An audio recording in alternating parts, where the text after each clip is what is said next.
Hello and welcome to the Sunil Jha Show. You are watching Speak Up India. The November 2 IIT BHU campus sexual assault incident has raised critical questions as far as the safety of women in the campus is concerned. ये बहुत simplistic approach है. It has raised a very serious question about the safety of women in this country. It's an obvious question, but it has raised very critical questions about the Bharatiya Janata Party, Modi regime, and Yogi regime. Here's 20 such critical questions which may be there in your mind, which is there in my mind for sure, and that's why I'm raising them. It is also there in the mind of BJP setup, because BJP setup is as worried as maybe those who are supporters of BJP. BJP is as worried as journalists like me are worried, because I care for safety, security, respect for one and all, especially women. And we have been repeatedly saying that this platform stands for safety, security, respect. BJP people, journalists are worried. But the person who's the most worried person is Prime Minister Narendra Modi. Why? Because his image is being affected. His image is being dented by these three Ravans who carried out the IIT campus sexual assault incident. क्या वो सवाल है? What are these 20 questions? Let's go one by one. वो कौन से 20 सवाल हैं जो मेरे जहन में, शायद आप भी उससे इत्तेफाक रखेंगे. अगर और भी सवाल हैं तो उनको उठाइए. ये वो 20 सवाल हैं जो मेरे जहन में आए, और ये सारे के सारे सवाल बीजेपी और बीजेपी के गवर्नेंस से जुड़े हुए हैं. पहला सवाल, is गुंडाराज रिटर्निंग इन उत्तर प्रदेश और इज गुंडाराज कंटिन्यूइंग इन उत्तर प्रदेश? पहला सवाल, क्या उत्तर प्रदेश में गुंडाराज अब भी कायम है? क्या उत्तर प्रदेश में गुंडाराज लौट रहा है? यह पहला सवाल चीफ मिनिस्टर योगी आदित्यनाथ और प्राइम मिनिस्टर नरेंद्र मोदी के लिए. दूसरा सवाल, will BJP become another party of goondas in Uttar Pradesh? क्या बीजेपी यानी भारतीय जनता पार्टी उत्तर प्रदेश में गुंडों की पार्टी बनकर उभरेगी? क्या बीजेपी एक और गुंडा पार्टी उत्तर प्रदेश की बन गई है? If the fear, this is my third question, if the fear of CM Yogi and PM Modi is not there within the party, then why will other fear or be scared of them? अगर मोदी और योगी का डर party के भीतर बैठे हुए ऐसे elements को नहीं है, जैसे कृणाल पांडे, सक्षम पटेल और अभिषेक चौहान एलियस आनंद, अगर इनको नहीं है तो बाहर सड़कों पे घूम रहे क्रिमिनल्स को क्यों होगा? If you cannot rein in such characters who are sitting inside the BJP, how would you rein in those who are roaming outside? UP में गुंडा राज ऐसे कायम नहीं हुआ था. यूपी में क्राइम का राज ऐसे कायम नहीं हुआ था. क्राइम के खिलाफ एक्शन नहीं हो रहा था, इसलिए गुंडा राज कायम हो गया. गुंडों के खिलाफ कार्रवाई नहीं हो रही थी, इसलिए गुंडा राज कायम हो गया. आज बीजेपी के भीतर ही अगर गुंडे आ जाएंगे तो फिर जब सैया भयो कोतवाल, अब डर काहे का? और ये एक ऐसी चीज है जो बीजेपी के लिए सबसे खतरनाक साबित होगी. BJP must take this seriously, otherwise जब चिड़िया चुग गई खेत तब पछताए होत क्या. बीजेपी यही स्लोगन रटते रह जाएगी, अब पछताए होत क्या जब चिड़िया चुग गई खेत. वो मौका मत आने दीजिए, आपके पास वक्त है, दुरुस्त कीजिए. और fourth question, will the Varanasi incident not dilute the authority and belief that Prime Minister Narendra Modi and CM Yogi Adityanath have created over the last few years? जो इंप्रेशन प्राइम मिनिस्टर मोदी और CM Yogi Adityanath ने create किया है, जो authority उन्होंने create किया है, जो भरोसा लोगों में क्रिएट किया है, क्या उसको नुकसान वाराणसी का ये इंसिडेंट नहीं दे रहा है? क्या ये तीनों उस इमेज को डेंट नहीं कर रहे हैं? मेरा पांचवा सवाल, UP has a history of crime and criminals. Whether the Congress, Samajwadi Party, Bahujan Samaj Party, criminals have been calling the shots in Uttar Pradesh. Is this the way Yogi regime is going to change the crime culture in state? Crime यानी आतंक उत्तर प्रदेश में आज की बात नहीं है. Samajwadi party की सरकार हो, कांग्रेस की सरकार हो, बहुजन समाजवादी पार्टी की सरकार हो, गुंडे खुलेआम सड़कों पे घूम रहे थे और ऐसे वाक्यों को अंजाम दे रहे थे. योगी आदित्यनाथ और बीजेपी की सरकार ने अगर कहा कि हम ये बदल देंगे, तो अगर आपने ये दावा किया है कि हम ये बदल देंगे, तो क्या इस तरह से यूपी बदलेगी? क्या आप इस तरह से यूपी को बदलेंगे? क्या ये इंसिडेंट उसका एक एग्जाम्पल है कि आप किस तरह से यूपी को बदल रहे हैं? क्राइम कल्चर उत्तर प्रदेश में अगर योगी आदित्यनाथ को बदलना है तो किस तरह बदलना है? My next question, question number 6. Will the promise of making Uttar Pradesh the Uttam Pradesh only remain on papers? क्या उत्तर प्रदेश को उत्तम प्रदेश यानी उत्तम राज्य बनाने का जो सपना है, क्या वो सिर्फ कागजों में बीजेपी के लिए रहेगा? If this happens, it will not be too long before the party is also tagged as those who shelter criminals and गुंडा एलिमेंट्स. अगर ऐसा हो गया तो भारतीय जनता पार्टी को भी उसी फहरिस्त में लाके खड़ा कर दिया जाएगा जो पार्टी गुंडा एलिमेंट्स और क्रिमिनल्स को शह देती है. आज आप सवाल उठाते हैं वेस्ट बंगाल पे, आज आप सवाल उठाते हैं ऑपोजिशन रूल्ड वेरियस स्टेट्स पे कि यहां गुंडा राज, वहां गुंडा राज, वहां गुंडा राज. लेकिन अगर उत्तर प्रदेश में ये होगा तो सवाल उठेगा कि क्या आप सबसे बड़े गुंडे हैं, क्योंकि उत्तर प्रदेश सबसे बड़ा राज्य है. तो अगर सबसे बड़े राज्य में आप रूल कर रहे हैं और वहां गुंडागर्दी हो रही है, तो फिर बगैर आपके इच्छा के तो नहीं होगी. तो फिर अगर आपका लगाम है तो ये गुंडागर्दी बंद कीजिए, वरना सवाल उठते रहेंगे और आप भी उसी फहरिस्त में होंगे जिस फहरिस्त में बहुत सारी पॉलिटिकल पार्टी हैं. Question number 7, extremely critical. Is BJP and Yogi regime also surrendering before the criminal elements? क्या बीजेपी और योगी शासन क्राइम और क्रिमिनल्स के सामने घुटने टेक रहा है? The reality is that criminals are refusing to relent. जो लोग आतंक फैलाना चाहते हैं, जो लोग गुंडागर्दी करना चाहते हैं, जो लोग गुंडागर्दी कर रहे हैं, जो गुंडा एलिमेंट हैं, वो खुलेआम उत्तर प्रदेश की सड़कों पे घूम रहे हैं और उनको रोकने टोकने वाला कोई नहीं है.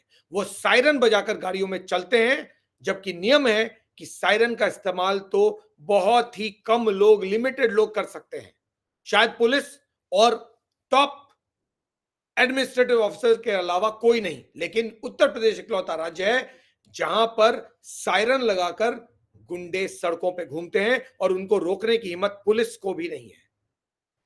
तो फिर कैंपस में ये तीनों क्या कर रहे थे? ये तीनों घुसे कैसे कैंपस में?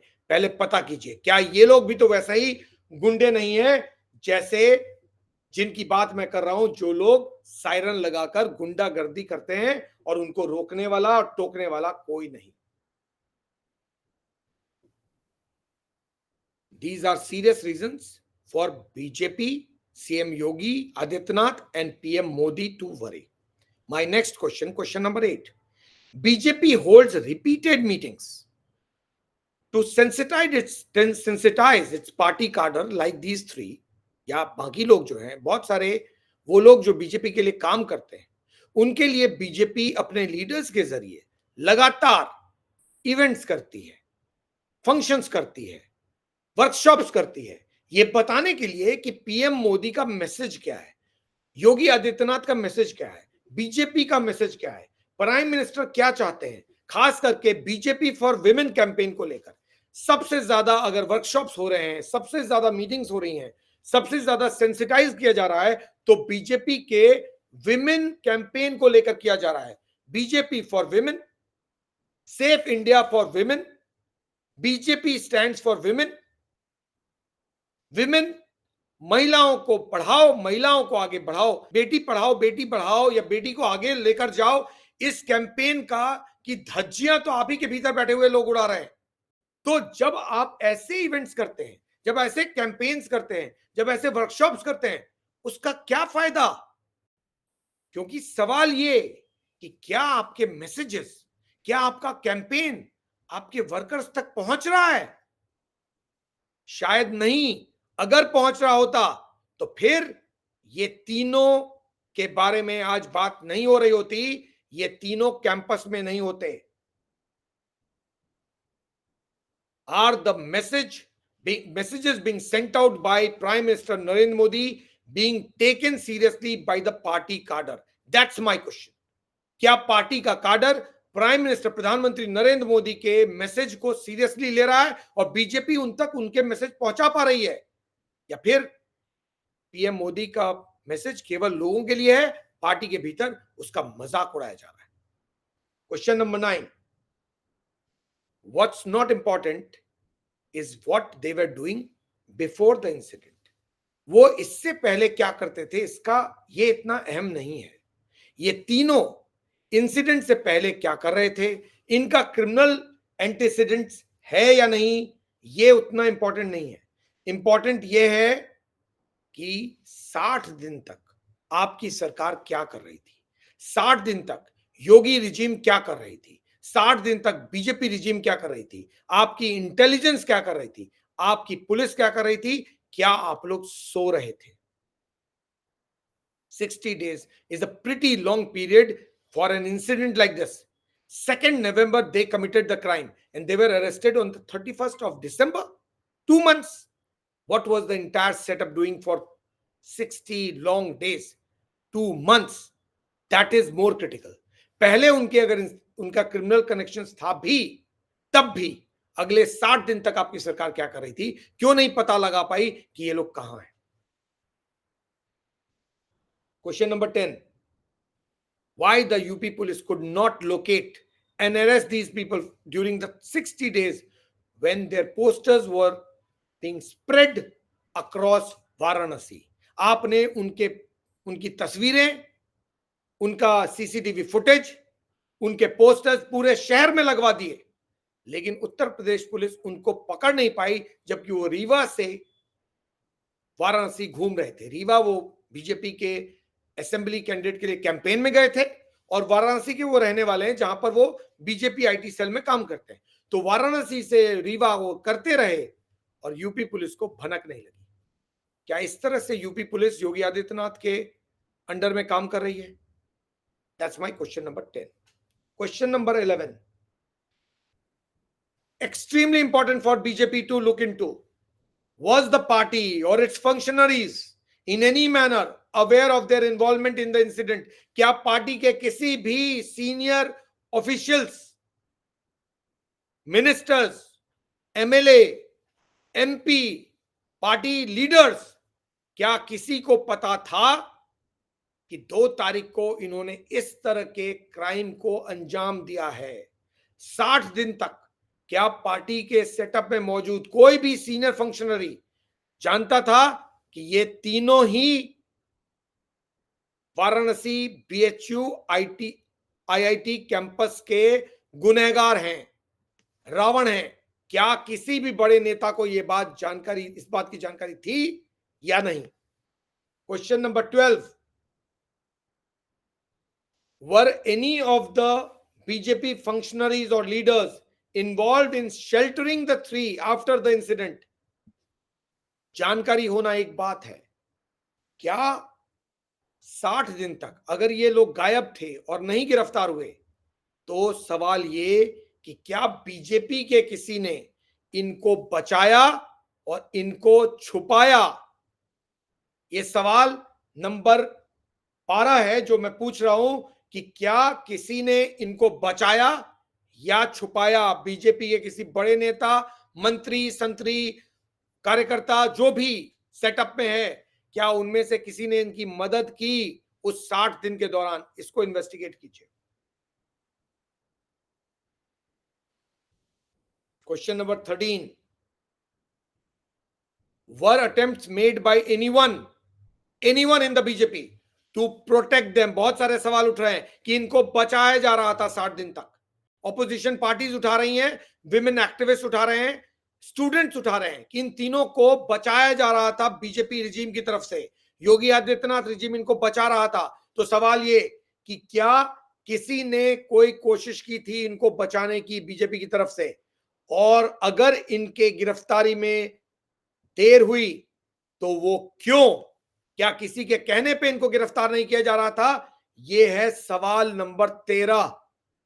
सवाल number 14, how did the party allow them to be part of critical IT cell in a critical constituency of Varanasi and also its campaign in Madhya Pradesh? सवाल ये कि क्या पार्टी को जानकारी थी इनके बारे में किसी तरह के भी, और पार्टी ने इनको वाराणसी आईटी सेल के साथ एसोसिएट होने कैसे दिया? इनके बारे में किसी तरह की जानकारी होना न होना वो बात की बात। पहले जब आप इंडक्ट करते हैं किसी को, कोई रिस्पॉन्सिबिलिटी देते हैं, तो कोई एक वेरिफिकेशन करते हैं, आप पता करते हैं। तो सवाल ये कि आपने इनको इंडक्ट कैसे कर लिया? वाराणसी के आईटी सेल में इनको इंडक्ट कैसे किया गया? क्या कोई वेरिफिकेशन किया गया था? क्या कोई ड्यू डिलिजेंस किया गया था? क्योंकि वाराणसी कोई ऑर्डिनरी कॉन्स्टिट्यूंसी नहीं है, पीएम नरेंद्र मोदी की कॉन्स्टिट्यूंसी है, और ऐसे कॉन्स्टिट्यूंसी के आईटी सेल में जो सोशल मीडिया अकाउंट्स हैंडल करती है या सोशल मीडिया आउटरीच हैंडल करती है पीएम नरेंद्र मोदी के कैंपेन की, या उनके मैसेजेस की, या उनका जो पूरा वाराणसी में काम है उसकी, उसमें आपने इंडक्ट किया किसी वेरिफिकेशन के थ्रू या ऐसे ही कर लिया? और पार्टी ने मध्य प्रदेश कैंपेन में इनको शामिल कैसे किया? ये क्रिटिकल सवाल हैं जो मैं उठा रहा हूं। ये था 14वां सवाल। क्या कर रहे थे ये इंसिडेंट के पहले और इंसिडेंट के बाद, इस बारे में क्या किसी को जानकारी थी? सवाल नंबर 15 कि क्या किसी को कोई जानकारी थी? क्या सिस्टम अपने काडर को मॉनिटर करता है या नहीं करता है? बीजेपी का एक सेटअप है, बहुत इंपॉर्टेंट सेटअप है, बहुत इन्फ्लुएंशियल सेटअप है, लाखों लोग हैं, तो लेयर्स हैं। मैं जानना चाहता हूं कि अगर ये इंसिडेंट 2 नवंबर 2023 को हुआ वाराणसी के बीएचयू कैंपस में, तो क्या उस सेटअप में जितने लेयर्स हैं उनमें से किसी भी लेयर को इन तीनों के बारे में कोई इंफॉर्मेशन थी या नहीं थी, या कोई इनको मॉनिटर कर रहा था कि नहीं कर रहा था? इंफॉर्मेशन होने वाली बात तो मैंने पहले भी उठाई, लेकिन इंपॉर्टेंट यह है कि आपके पास जब अलग अलग लेयर हो तो आपने अपने कार्यकर्ताओं को मॉनिटर करते हैं कि आखिर कौन कहां जा रहा है, क्या कर रहा है, कुछ गलत तो नहीं कर रहा है। क्या वो मॉनिटरिंग इन तीनों की हुई या नहीं हुई? और अगर नहीं हुई तो वो मॉनिटरिंग सेल क्या कर रही है बीजेपी की? आपके कार्यकर्ता क्या कर रहे हैं, इसकी खबर किसी को है या नहीं है? यह है क्वेश्चन नंबर 15। और इसीलिए इंपॉर्टेंट हो जाता है पार्ट ऑफ क्वेश्चन नंबर 15 कि क्या पीएम मोदी के कैंपेन का हिस्सा बनाने के लिए जो ड्यू डिलिजेंस की जरूरत है, या पीएम मोदी की कॉन्स्टिट्यूंसी में ऑफिशियल बनाने के लिए जो ड्यू डिलिजेंस यानी एक process of verification, proper verification है, क्या वो किया गया था या नहीं किया गया था? या पूरी सेटअप सो रही थी और आज प्राइम मिनिस्टर नरेंद्र मोदी को इन तीनों के कारण एम्बैरेसमेंट फेस करना पड़ा है क्योंकि ये इंसिडेंट वाराणसी में हो गया? तो क्या ड्यू डिलिजेंस किया गया या नहीं किया गया इन तीनों के बारे में? जो तीनों आपको इस वक्त तस्वीर में नजर आ रहे हैं, पीएम मोदी, सीएम योगी आदित्यनाथ और बीजेपी के प्रेसिडेंट जेपी नड्डा के साथ, क्या इनके बारे में जानकारी ली गई या नहीं ली गई? Women's safety is top on the BJP's agenda.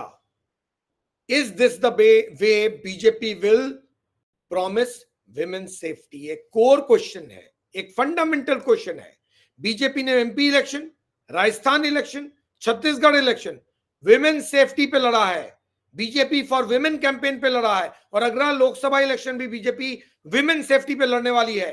PM Modi का पूरा कैंपेन विमेन सेंट्रिक है, उज्ज्वला योजना विमेन के लिए है, और आपके विमेन सेंट्रिक कैंपेन का मजाक इस तरह से वाराणसी में मना दिया गया। और आपको खबर भी नहीं हुई, तो क्या इस तरह से विमेन कैंपेन आप चलाएंगे, विमेन सेफ्टी कैंपेन चलाएंगे, बीजेपी फॉर विमेन कैंपेन चलाएंगे, India safe for women campaign चलाएंगे? Is this your women safety campaign? That's question number 16. Now question number 17. Can party afford to harbour such elements? क्या party ऐसे elements को party में रखने की हालत में है? क्या बीजेपी इस तरह के एलिमेंट्स को अफोर्ड कर सकती है? आप सोच रहे हैं 25 साल की, आप सोच रहे हैं 2024 इलेक्शंस एंड बियॉन्ड की, भारत को एक अलग एरा में ले जाने की। क्या इस तरह से आप भारत को एक अलग एरा में ले जाएंगे? India in a different era like this, with such कार्डर, विथ सच पीपल? क्या आप इस तरह के लोगों के साथ भारतीय जनता पार्टी को आगे ले जाएंगे? इस तरह के साथ, इस तरह के लोगों के साथ आप 25 साल रूल करेंगे? कृणाल पांडे, सक्षम Patel, Abhishek Chauhan, they are the future of the party. Is this what you are promising to the country? Question number 18. Varanasi is Prime Minister Narendra Modi's parliamentary constituency. The focus is all on Prime Minister Modi because, unfortunately, the incident happened in BHU campus, IIT BHU, which is Banaras Hindu University, and that's why focus is all on Prime Minister Narendra Modi. Also because of the pictures which are being circulated by opposition parties and the rest. Varanasi is PM Narendra Modi's parliamentary constituency, and to have such member in BJP's IT cell is a huge risk, as it will have direct impact on the political and electoral reputation of PM Narendra Modi. ये बात आप अच्छे से जानते हैं कि आपको 2024 election Varanasi में लड़ना है। आपको पता है कि बीजेपी की पूरी election campaign prime minister Narendra Modi के आसपास घूम रही है, और इतना बड़ा रिस्क आपने वाराणसी में ले डाला। ऐसे लोगों को पाल लिया। किसने पाला ऐसे लोगों को? किसने इंडक्ट किया पार्टी के भीतर इन लोगों को? That's my question number 18. Who inducted these people in BJP? किसके रिकमेंडेशन पे तीनों बीजेपी में आए हैं? इनको, इनके पीछे है कौन? इन तीनों को भारतीय जनता पार्टी में के वाराणसी आईटी सेल का ऑफिशियल बनाया किसने है? वो शख्स कौन है बीजेपी में जो इन तीनों के पीछे है? इन तीनों को प्रमोट कर कौन रहा है? क्योंकि embarrass prime minister Narendra Modi को वही कर रहा है। पता कीजिए।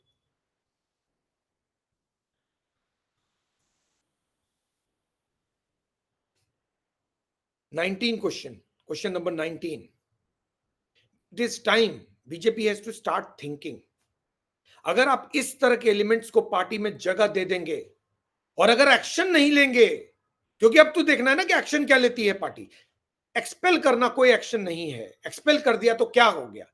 आपने एक पैमाना सेट किया है, आपने एक पैरामीटर सेट किया है कि क्रिमिनल्स जो ये करेंगे उनके साथ हम ये करेंगे। तो अब देखना है कि पार्टी इन तीनों के साथ क्या करती है। क्यों? क्योंकि अगर आपने इन तीनों के साथ कोई कोताही बरती, if you turn soft toward these three people, there are thousands and lakhs and crores of such people waiting to make entry in BJP. ये पहली बार नहीं हुआ है जब क्रिमिनल एलिमेंट्स का लिंक बीजेपी के साथ जुड़ा है।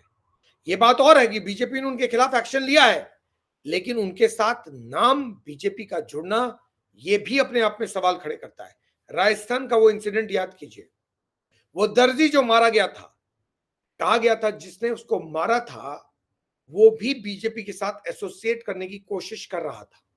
उसको भी किसी बीजेपी के लीडर के कनेक्शन, उसके के साथ कनेक्शन होने की बात कही गई थी। कहा गया था कि वो शायद बीजेपी ज्वाइन कर रहा था या ज्वाइन कर लिया था या बीजेपी के लिए काम कर रहा था। ऐसे लोगों का वेरिफिकेशन नहीं करेंगे आप, ऐसे लोगों को लेकर आएंगे और पार्टी में रहने देंगे और उनके खिलाफ एक्शन नहीं लेंगे लीगली, लॉफुली, तो फिर करोड़ों लोग बैठे हैं जो ऐसे क्रिमिनल एलिमेंट्स हैं जो पार्टी के भीतर आएंगे और पार्टी को कैप्चर करेंगे और पार्टी का फ्यूचर ऐसे लोग बनाएंगे और पार्टी गुंडों की पार्टी उत्तर प्रदेश में ही नहीं बल्कि बाकी स्टेट्स में भी बन जाएगी। क्योंकि अगर ये तीनों आपका फ्यूचर हैं तो आपका फ्यूचर बहुत डार्क है। Think, think and think. You are not in safe hands because ऐसे लोग पेनिट्रेट करेंगे, पार्टी का फ्यूचर सेफ नहीं है। Last question number 20. Can the BJP give a guarantee that there will be no such element in the party setup after this incident? UP हो, MP हो, छत्तीसगढ़ हो, राजस्थान हो, बिहार हो, कोई भी स्टेट हो, दिल्ली हो, महाराष्ट्र हो, कहीं पर भी क्या पार्टी एक गारंटी देगी कि हमारे सेटअप में ऐसे लोग नहीं होंगे? अब पार्टी कह सकती है हमारे पास हजारों लाखों कार्यकर्ता हैं, ये गारंटी देना पॉसिबल नहीं है। अगर आप ये गारंटी नहीं दे सकते, इसका मतलब आपका सेटअप परफेक्ट नहीं है। अपने सेटअप को परफेक्ट कीजिए, उतना परफेक्ट कि परिंदा भी पर न मार सके, बगैर आपकी इजाजत के पत्ता भी ना हिले। यहां आप चाहते हैं कि देश नहीं हिले, देश आपके साथ चले, पहले पार्टी वर्कर्स को अपने साथ चलाइए, उनको बताइए कि मैं क्या चाहता हूं। आप ऑनेस्ट हैं, आप क्राइम अगेंस्ट विमेन को टॉलरेट नहीं करते हैं, you have no tolerance against crime. ये मैसेज हर एक वर्कर को दीजिए, तब आपका सिस्टम फुल प्रूफ होगा और तब आप गारंटी दे पाएंगे कि ऐसे लोग बीजेपी में नहीं होंगे। अगर गारंटी नहीं तो फ्यूचर नहीं, और अगर गारंटी है तो फ्यूचर है। वक्त आ गया है कि बीजेपी ये गारंटी दे कि कुछ भी हो जाए हमारी पार्टी में ऐसे लोग नहीं होंगे। Let's see whether BJP can give this guarantee or not, because this guarantee will show how serious BJP is about crime against women, BJP for women, make India safe for women, India for women, Beti Bachao, Beti Padhao, बेटी को आगे बढ़ाओ।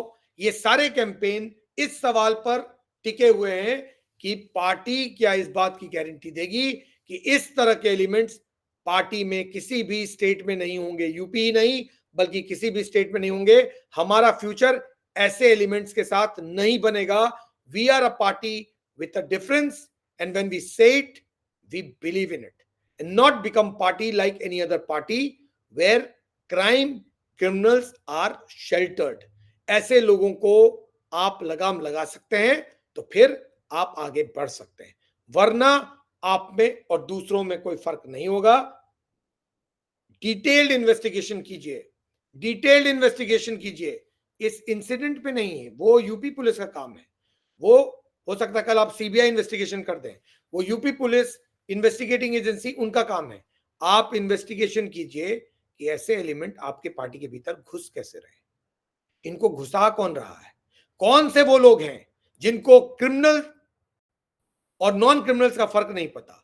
आपको ये नहीं पता कि किसमें क्रिमिनल बेंट ऑफ माइंड का कोई है, पता कीजिए कौन से वो लोग हैं जिनके कारण ये 3 रावण बीजेपी में पैदा हो गए और इन तीनों ने पूरी वाराणसी को शर्मसार किया, पीएम मोदी को शर्मसार किया, सीएम योगी को शर्मसार किया, लोगों को शर्मसार किया और बीएचयू जैसे कैंपस को शर्मसार कर दिया। आज सवाल उठ रहा है कि क्या बीजेपी ऐसे एलिमेंट्स पे लगाम लगा